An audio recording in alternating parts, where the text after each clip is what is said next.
You don't need to go to Niagara Falls when you can eat some Brian balls. What's going on, IndyCar Diecast collectors and IndyCar Diecast reviewers on YouTube? And this is Original Big Brian here, and welcome to another Indy 500 month review. And today, this is going to be a kickoff of some mega diecast reviews, guys. And no, it's not 2018, but don't worry, that one is definitely going to be worth the hype, as I'm planning to get most of those diecasts coming out very soon, since I leave for Indy this Wednesday. Looking forward to that, guys. Feel free to follow my social media if you guys want to find any more information about my trip. But enough of myself talking about the Indy 500. We're going to be looking at some diecasts that were not made from Greenlight Collectibles for once. It's actually another diecast company that actually made IndyCar diecasts in retailer stores. I know, that sounds pretty surprising, but it did happen, guys. There was a prime time of IndyCar diecast where we had them in retailer stores, and this is a great example, as I'm going to show you guys the official diecast review or mega diecast review of the 2011 Hot Wheels Wave, or Wave 3 from Hot Wheels. From the Hot Wheels racing line, guys. So this, or the Hot Wheels Real Riders line, whatever it's called. But this right here is something I have been really looking forward to review. As you guys see right here, we got 8 cars from this 2011 Wave, or Wave 3. And I cannot wait to give you guys more emphasis on these cars, as there are some slight differences compared to the Greenlight cars. But this will be kind of like the kickoff review. And if you guys are pretty hyped up for this review, feel free to hit that like button, and let's go ahead and get a closer look at the 2011 Wave. What better way to start off the diecast review with Spider-Man himself, Elio Castroneves, in the number 3 Shell V-Power Honda, driven by Team Penske. An iconic driver and an iconic car with an iconic number. Nothing much better else that we can do to start off this mega diecast review for the 2011 Wave, guys. So right off the bat, beautiful paint, a beautiful livery that we got for this car, and I will have to say, man, that this is just absolutely just this is a first for Hot Wheels to make this diecast, because I know Greenlight Collectibles usually makes the Elio cars, but this was the only time that we had Hot Wheels make an actual Elio car, which is pretty surprising, because you know Elio's such a a fan favorite when it comes to the month of May and in the IndyCar series as well. But quick little 360 view on this car, and I'll show you guys some little details before we get on to talking about this car, like we usually do on my diecast reviews. Right off the bat, if you are a big fan of the Shell V-Power cars, or the Shell cars in general, whatever type of racing you guys watch, NASCAR, IndyCar, etc. What a beautiful paint scheme this is, guys. But back to this diecast, guys, I will show you guys some really cool details, and some something that Greenlight doesn't really do on their diecast, but Hot Wheels did, and they excelled at it very well. But there are some things I didn't really like about the Hot Wheels cars as well. But let's go off to the good stuff. First off, the big difference right off the bat that you can tell this is a Hot Wheels car. We have a driver inside the car. Now, I know Greenlight used to do this with the 118s, from, I think 2011 was the last year, and then DW12, they just went driverless, which sucks. That defines the purpose of an open-wheel driver. But, yeah, guys, we have a driver, and looks like their arms and their gloves as well. But, yeah, it's not like the full thing, but still, especially if you do the iconic spotter's guide view, which this is the side I like to call the spotter guide's view. It just fits so well, guys. I mean, you can see, the dimensions for the driver's helmet just looks absolutely fantastic. Goes well with the cockpit. And, man, that's just something I really... Hot Wheels still does this, guys. If you guys saw my dual diecast review on the Gulf Indy car, they still have that. They just don't paint it anymore, which, kind of a letdown, but this is the Real Riders selection, guys. So they're basically like a much more highly detailed Hot Wheels diecast. So you're gonna be paying a little bit more for when you got these cars back in the day at Target and Walmart's and wherever these cars were at. I believe they were mostly at Target, but I know the 2011 Wave was definitely an odd one, because it was an odd year for diecast, because we had Greenlight Collectibles and Hot Wheels split on the licensing rights for IndyCar merchandise. So yeah, kind of a funky year that we had. I mean, great for competition, but regardless or not. But another thing I've noticed as well, we got actually mirrors on this car as well, even though we could probably call these little mirror bumps. But that's something Greenlight hasn't done as well. Come to their that's something that they have struggled to put on the 164s, because they think they would break off. But glad to see that Hot Wheels took a risk, and they decided to do this, guys, even though it's not really the best looking. But still looks pretty cool, I mean, for detail-wise.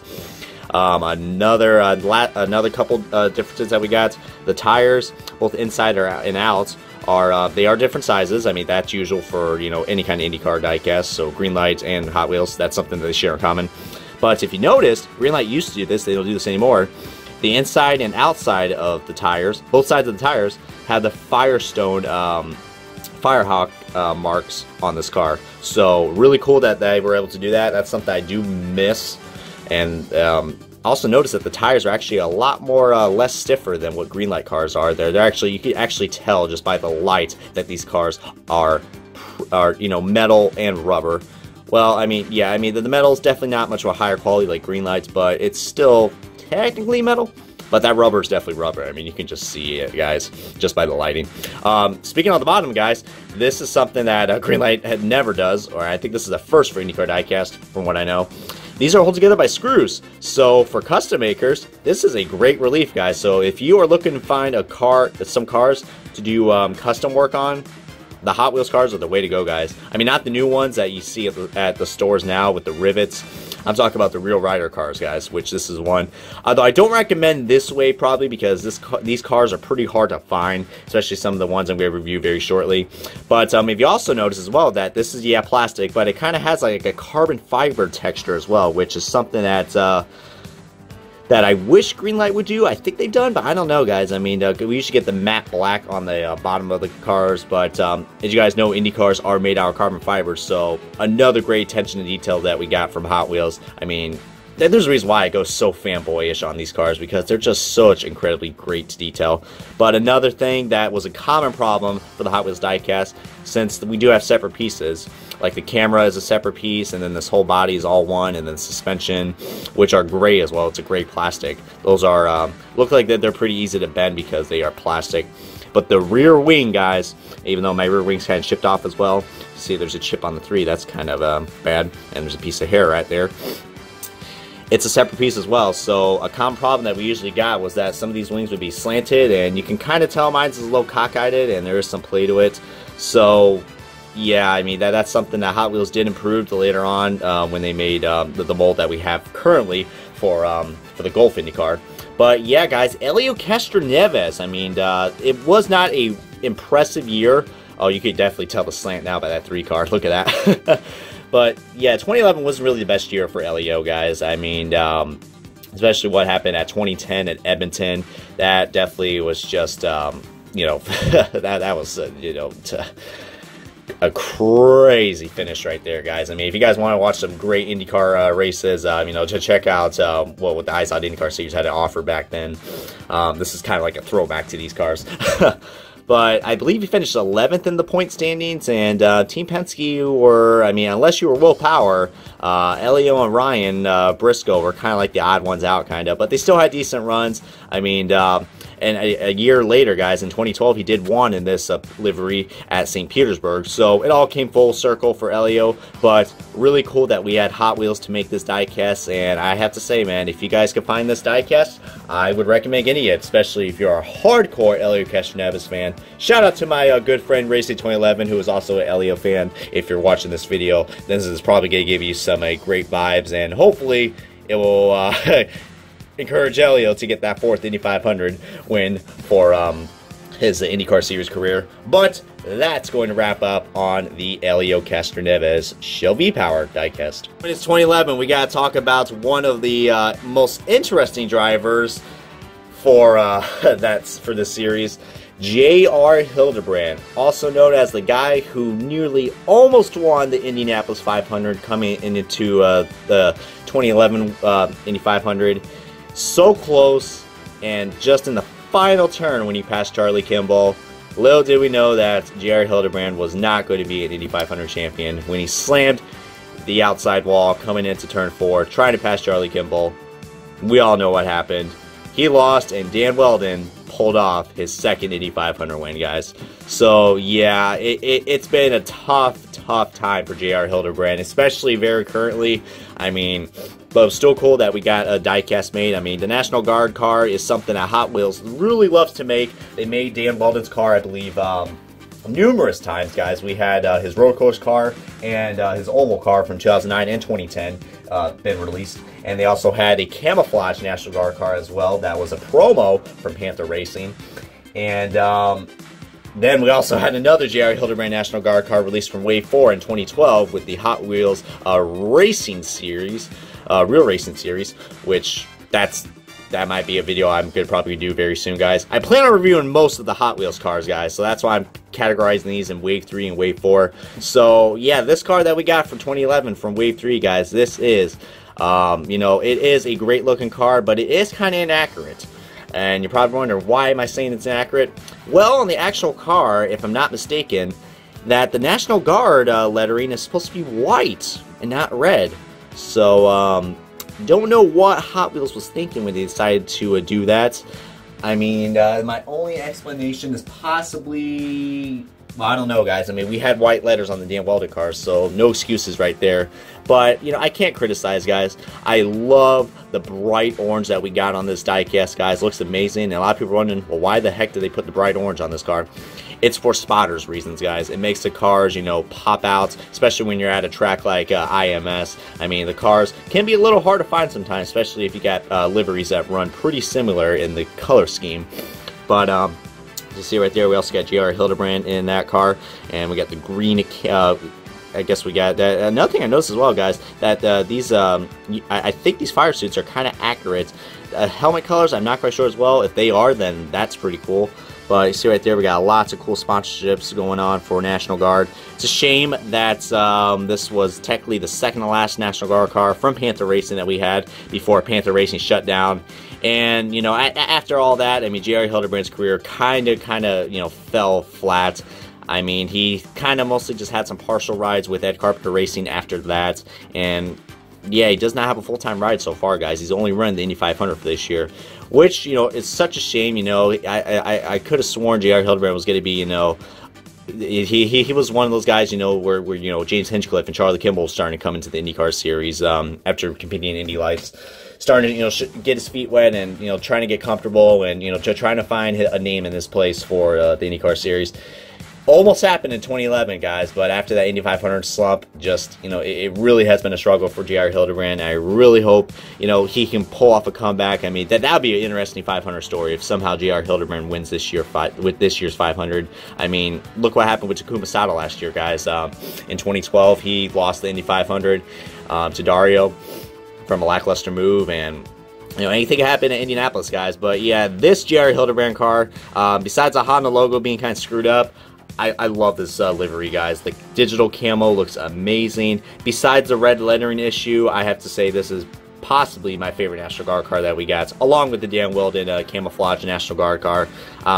I love camouflage, guys, so no, without a doubt, this is a beautiful, beautiful looking diecast, and not really a too hard car to find. I believe I did sell this car on eBay, so if you are looking to start off your 2011 collection, this is probably a car I would recommend getting.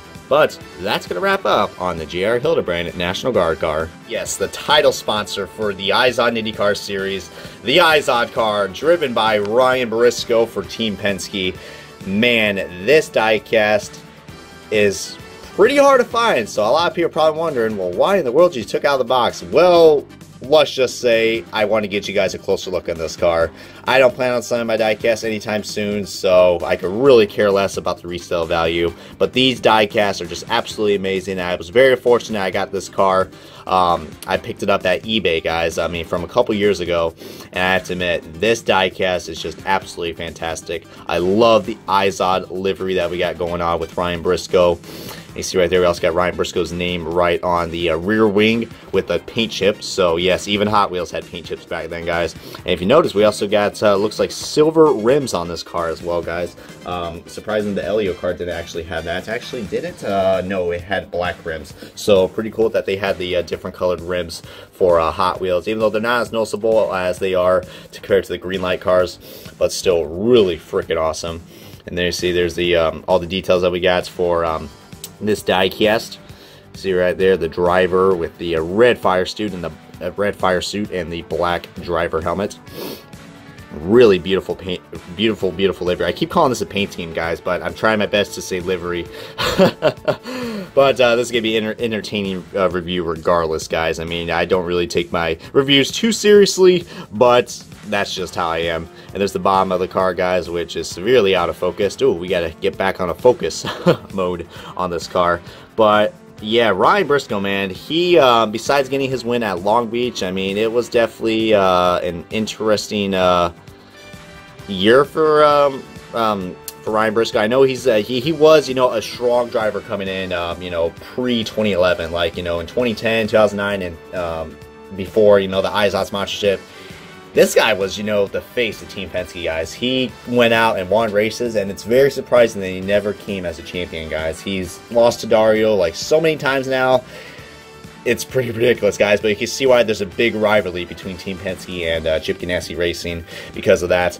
But, you know, I mean, Ryan Briscoe, man, I mean, it would be cool to see him come back in the IndyCar series, but, you know, he did his time in the former known as the IZOD IndyCar series.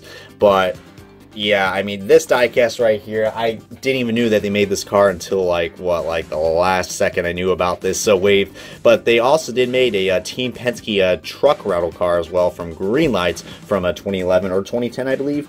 And it comes in a 2-pack with Elio, and that car is really hard to find, and I was able to find that on eBay as well. So you can find some great stuff on eBay, guys. Just got to look very hard. But man, back to this livery, guys. I love the plaid, or this little plaid design that we got. It's literally littered majority on the car, guys. Even on the top view where the camera is, just what a beautiful livery, guys. And look at that, guys. We got the old Verizon logo. So pretty kind of ironic that we had both title sponsors on this car before it was kind of a thing, guys, because the IZOD sponsorship only lasted for about like 4 seasons. Yeah, it started from 2010, and then after they reunified the IndyCar series, you know, with the split we had with you know, Champ Car and IndyCar and the IRL. Yeah, it was just, well, it was a long history, guys. I mean, I could go on about it, but lots of hardcore IndyCar fans already know about this. But this is kind of a little refresher for any new fans who are watching this video. But yeah, the IZOD sponsorship was definitely a step in the right direction for IndyCar. It definitely got them a lot of promotion, especially for the 2011 season, and led to some interesting races and some not so interesting races. And yeah, guys, the IZOD sponsorship really didn't really last that long. It kind of went by pretty fast. You know, like I said, from 2010 to 2013. It was great that Verizon came in at after that, because we're kind of trying to see if Verizon's actually going to be staying over for IndyCar for the following year in 2019. But we'll see how that goes, guys. But yes, the long story short, guys, this is a great looking car that I would recommend picking up if you can find it, guys, because along with this car and the next diecast I'm about to show you are probably the 2 hardest cars to find in this wave. But that's going to wrap up on the Ryan Briscoe IZOD IndyCar. His favorite female driver in the IndyCar series, or not so well known in the NASCAR series, Danica Patrick in the GoDaddy.com Honda for Andretti Autosport, guys. Yeah, I mean, this right here, whether you hate the driver or you like her or not, this is such a really cool livery, guys. I mean, it's kind of appropriate because, yeah, this was technically the last Danica IndyCar diecast that we got produced before she left IndyCar, guys, because this is based off her 2011 car. So that was the final year she drove for IndyCar, and then she went on to her NASCAR roots after that.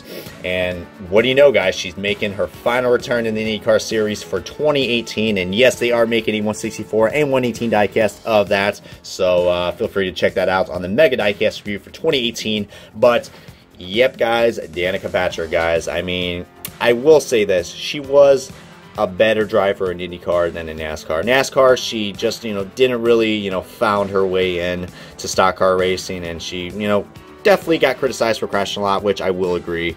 But, you know, that's how it is. And also notice, guys, let's look at some of these details. We got the chrome nose, which kind of looks a little funky, but I think that was enlarged for a reason. But we also got the Venom Energy sponsorship. Interesting enough, that's an energy drink, and we didn't have restrictions on diecast compared to what it is now. Yeah, the diecast market is a lot more different than what it was back then, guys. Pretty rare to see any kind of alcohol sponsorships or out any energy drink sponsorships on these diecasts, but Venom Energy got away with it. And like I said, these were in retailers, guys, so shots fired to all the other diecast companies who are in the market right now. But yeah, guys, this is such a really cool livery, guys. I mean, it's a shame that the GoDaddy car is only going to be bright green. I know they are bringing back some black, but they're not bringing back the orange, man, which does kind of suck. But that's just how it is. I mean, GoDaddy has rebranded themselves as well. I mean, they kind of got rid of that GoDaddy creeper, which, gotta admit, has got me some nightmares a couple times. But notice we also got the 7-Eleven logos, which was a longtime sponsor for Tony Kanaan. But kind of ironic that we got this on this car because, as you guys know, in 2011, he was not driving for Andretti Autosport. He got left out and went to KV Racing with the alliance that they had with Lotus, which... that was an interesting combo. I mean, Tony Kanaan definitely has some interesting, has had some interesting rides in his career, especially for this year with AJ Foyt. But enough of me talking about him, guys. We don't really have much to else to say about this Danica car, unless if you're a big Danica fan, guys. But I will say that this car is next to the Ryan Briscoe car. Starting to get a little hard to find, especially now since, you know, Danica diecasts are starting to raise up in price like crazy because you guys know she is retiring after the Indy 500. For racing completely. So yeah, I will say that, you know, yes, she's only got one win in the IndyCar series, and that was during a fuel mileage. So yeah, she won the IndyCar series race, but you know, it was a fuel mileage race, so anybody could win that. So unless I'm proven wrong and somehow Danica pulls off a miracle. I mean, right now she qualified in the Fast 9 for this year's Indy 500, which is pretty impressive, along with the other Ed Carpenter cars. But we'll see how it goes, guys. We'll see how it goes, and if Danica Patrick can survive the 102nd running of the Indianapolis 500, then I'll be proven wrong. But for now, this is Danica Patrick, and this is her diecast, and basically that kind of sums up the career of her right there. But still a really cool paint scheme or livery, regardless of whether you like this driver or not. And I recommend picking it up if you guys can find it, because like I said, it is pretty hard to find along with the Ryan Briscoe car. But that's going to wrap up on the Danica Patrick GoDaddy Honda. Oh yes, one of the Target cars is here, guys. Man, don't you guys miss the Target liveries in IndyCar? I sure do as much as you guys do. But yep, here is the classic Target paints, the classic livery that we all love from one of the world's best drivers in racing, Scott Dixon. He was able to go and get 2 victories in 2011. So I mean, that definitely is a little odd for Scott Dixon, because you know, usually between him and his former teammate DarioFranchitti, these two were pretty dominant and brought definitely the glory in Chip Ganassi racing, especially with these Target cars. I mean, as this car is literally littered with sponsors. I mean, I would go and play the sponsor game with my good friend Racing 2011. But you see just how important Target was as a sponsor, because look at all these side sponsors that they had. I mean, definitely a lot more different than what we are with now, with just Scott Dixon only having one sponsor, with the NTT Data sponsorship and Campy World and now PNC. So definitely makes a big difference at why they lost a big sponsor like Target. But you know, after 27 years, they decided to finally call it quits, guys. But at least we got some diecasts to remember their glory that they had with these beautiful cars. And notice how I said that he did one in this livery, no surprise, with 2 races coming at Mid-Ohio. That's a pretty dominant track for Scott Dixon. I mean, so it's pretty surprising, along with Waukesha Glen. But yeah, Mid-Ohio and Twin Motegi were the 2 races that he won in the 2011 season, which was really interesting, guys. But see right there, the bright red and the very bright white. I mean, I never knew that white was bright, but the white definitely looks really good on this car. Hot Wheels did a great job with this, and we got some black trim right there on the back to differentiate from Dario's car, which is very similar, guys, in some ways. But man, I definitely miss the days when we had the Target cars. Definitely brings back a lot of memories. And if you guys also notice, we got the red fire suit with the black driver helmet. And we got those silver, very dark gray silver chrome. Well, they're not really chrome. I mean, why do I think of chrome? It's probably the low wheel stud that's kind of like throwing me off. But You guys already see right there. Definitely looks pretty amazing, guys. So Scott Dixon. And also, I've noticed as well that we do got some onboard cameras with the Eyes on IndyCar sponsorship logo right there, but not on the other side, guys. But that is for the camera reasons, because usually when they run the Indy cars, they usually run the cameras like this. I know that's a pretty bad example, but doing the best I can. But if you guys like those reviews, guys, I will do more of those, because after all, open wheel racing is definitely unique in their racing and camera views. But yeah, man, this Scott Dixon car, I mean, definitely, you know, the Target cars are pretty easy to find. And this is like, what, like the second or third time that we've got the Target car produced for Scott Dixon. And we had one from Wave 1 without the Honda logos. And then we had another one with the Honda logos, which were both on the oval kit. And then we had the road course aero kit with the red Firestone tires from, I believe, Wave 2 with the Honda logo. So yeah, it's been a complicated history with Scott Dixon diecast for Hot Wheels. But in the end, I kind of worked out, and I have to admit, this is probably their best representation of this car. And I'm looking forward to review the rest of the Scott Dixon cars when I get those. But I do actually might have them. Who knows? Maybe we'll have some more Mega Diecast reviews. But that's going to wrap up on the Scott Dixon 2011 Target Honda. I cannot have a Scott Dixon review without his good buddy, three-time Indianapolis 500 champion and multiple IndyCar Series champion, DarioFranchitti. Yep, guys, I mean, it's such a shame that, you know, with what happened to him in 2013, I won't get into more details about that due to me having respect. But you can see right there, we do got the wing kind of slanted on this car as well. But man, I mean, this Dario car absolutely looks amazing. And you can see right there, the sponsorship game is totally on point. Notice how we have two, you can tell how very popular DarioFranchitti was with the sponsors, because, I mean, look how much sponsors are on this car, guys. Completely littered. We got the addition of T-Mobile as well, guys, which was, I believe, a livery that he drove as well. We got a little blemish right here on the temp, which looks cool. And we also got the Sunoco Racing logo and Peak as well, because they just put up an alliance with them for the 2010 and 2011 season. So as the official fuel partner for the IndyCar series. But glad to see Sunoco is back with IndyCar. I mean, as we can see on the diecast, they've been kind of the supplier, but they now just started promoting back from the 2016 diecast, which I'm looking at right now with my Hinchcliffe cars, because I have them literally in front of my face. But yeah, guys, and we're gonna get a closer look at all these sponsors, guys. And if there's any sponsors that you like, feel free to comment, guys, like Huggies or Glad. I'm sure there's a good variety of sponsors that we have.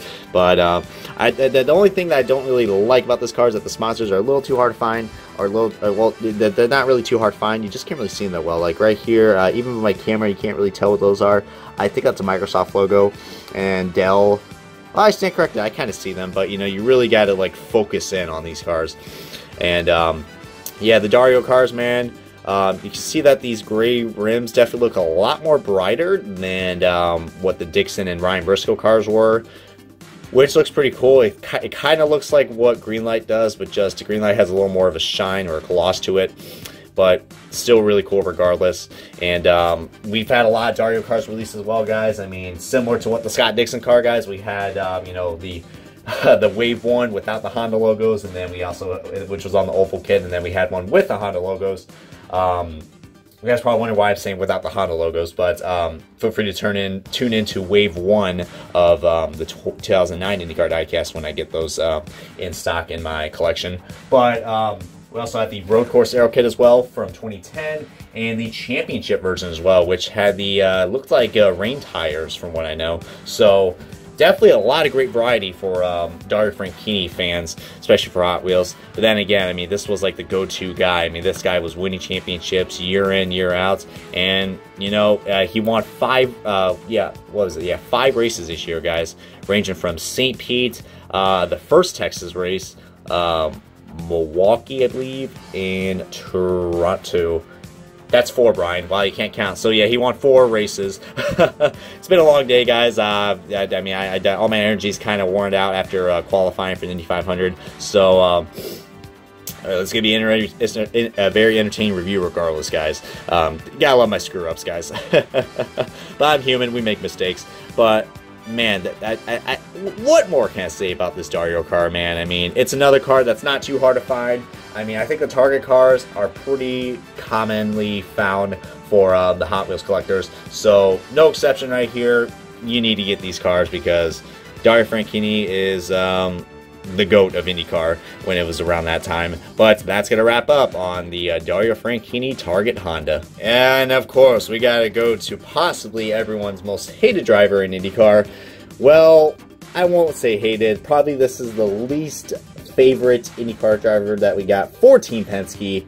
It is Aussie's own Will Power, guys. Yep, the Will Power that we all knew and loved from Champ Car is here in an IndyCar, guys. And this was the first time that we got the Verizon car produced for its many forms and returned, guys. So yeah, the Will Power and Verizon, they have carried on the sponsorship for quite a while now. Probably almost to the point where Scott Dixon and Dario, well, almost to the point where Scott Dixon had his sponsorship with Target for a long time. I feel like it's going to go in that direction because Verizon loves the IndyCar series, and of course they love Will Power and all the other Team Penske drivers that we got currently. But yeah, guys, this was the year for Will Power, guys. I mean, before his championship, before he clinched the championship, his first in 2014, it felt like 2011 was going to be the year for him, guys. He won 6 races, guys. 6. Will Power was just absolutely dominant, guys. I mean, there was actually going to be some competition, guys, because DarioFranchitti was just, killing the competition throughout the last couple of years, especially when the ISOT sponsorship came in. Man, Will Power, man, I could have sworn he was going to win this championship because he won, let's count, he won Barber, Sao Paulo, the second Texas race, Edmonton, Sonoma, and Baltimore. And those last 2 races I just showed you guys were almost the last 2 races for the series. Well, technically they are because I'm not counting Las Vegas as a finale for, respectful reasons. So, it looked like if Will Power didn't get into that crash at Las Vegas, he probably could have won the championship, guys. I mean, the championship was getting really close. I mean, Will Power probably wasn't as consistent as DarioFranchitti, but with the amount of wins he put in this team, guys, I mean, he was definitely on a championship run, guys. And, it was pretty disappointing that, with what happened at the finale in 2011, which I don't want to go any more details on that. But you got to feel the loss for Will Power, but he bounced back up and finally got his championship in 2014, guys. And paint scheme really hasn't changed, guys. I mean, especially, from when he first drove this car, which I believe was in 2010, and the Verizon logo was definitely a lot more different. It almost kind of represented Justin Allgaier's 12 Verizon car, if you guys remember that from 2010, which that's really cool. I love, I kind of like it. Call me odd, but I kind of like it, when you got NASCARs and Indy cars that look exactly the same.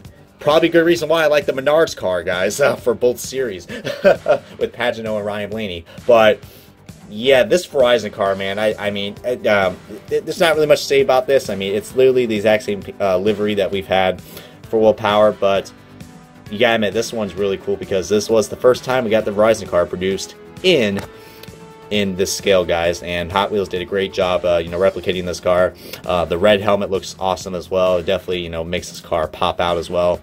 Man, I really wish Greenlight would, bring back these helmets. It just makes the diecast look so cool.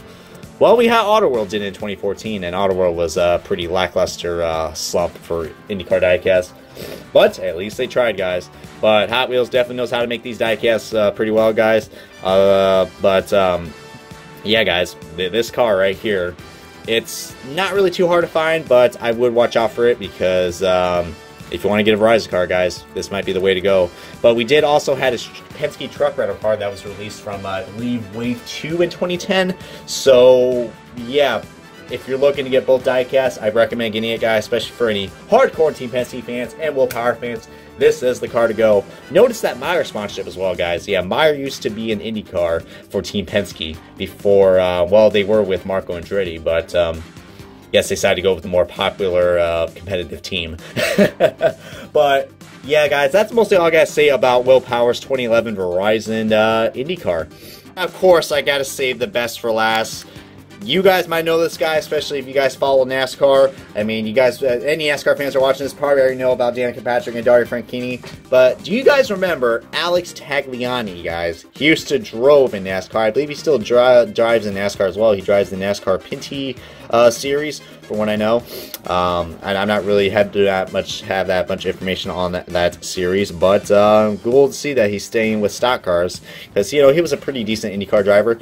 But this is actually the only car that we got from for the 2011 wave that was actually from 2010. As you guys see right there, there's a clear hint of where this car was running at. But if you guys don't know, it was at the 2010 Edmonton race, guys, which had a controversial finish between the Team Penske drivers, especially with Elio Castroneves and Will Power.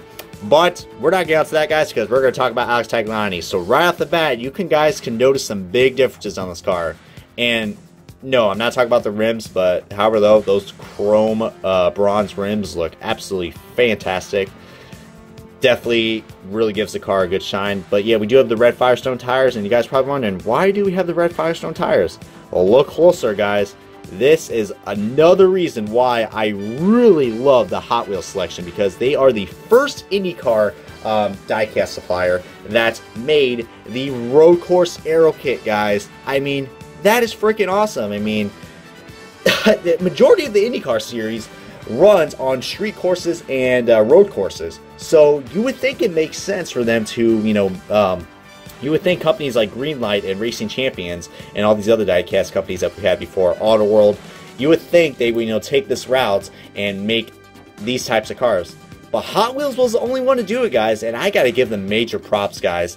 And you guys probably wondering, well, why in the world that they only make the oval cars? It's because of the Indy 500, guys. The Indy 500 is so marketable in merchandise. They got to go with the cars that look like what they are in the Indy 500. The manufacturers and all the merchandising companies don't really care about as much as they are with Indy 500, because that race kind of matters with them, especially when it comes to, making a profit. So money does kind of have to play in it as well, guys. But man, I really, really hope, if Hot Wheels is going to make these cars again, which they still do, but I highly doubt it, because I do love the real rider selection. It would be cool if they could bring back the road course cars, guys. I mean, they clearly have the mold. They are just, trying to, play that game with us. But I'll get a closer look at these guys. I mean, I know the black doesn't really pick everything up that well. But you guys can see right there, guys. I mean, look how much detail they put on this car, guys. And this is all metal, guys. Another reason why I like this. But we did have a lot of other cool road course cars to go into this mold. We had Vitor Meira, Paul Tracy's Geico, and some various IndyCar drivers as well from Wave 1 and Wave 2.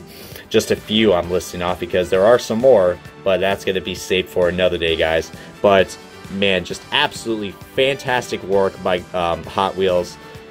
Definitely one of the reasons why I praise these guys so much.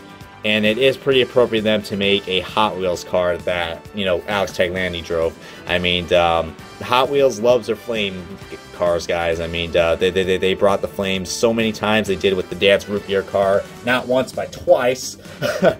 And then we had, the program car, the 68 car. So this car was definitely a surprise. And I believe you can get this car at Toronto Motorsports, guys. I'll probably, if I can find the link in the description, I can probably find it. But this car is a little rare. I mean, it's definitely up there in rarity, but not as rare as the Ryan Briscoe or the Danica Patrick Road Daddy car. But it's getting there, guys. You see right there, the wing definitely has a problem as well. You see how much play there is on there. But overall, guys, this is probably easily my favorite diecast in this wave, just because of the road course aero kit that we have in this car. But man, guys, just absolutely fantastic. Even though it's a car from 2010, I gotta give Hot Wheels some props. This is a fantastic car that I'm so glad I add to my collection, and hopefully it will encourage you guys to go out and buy these cars, because these are just absolutely freaking fantastic.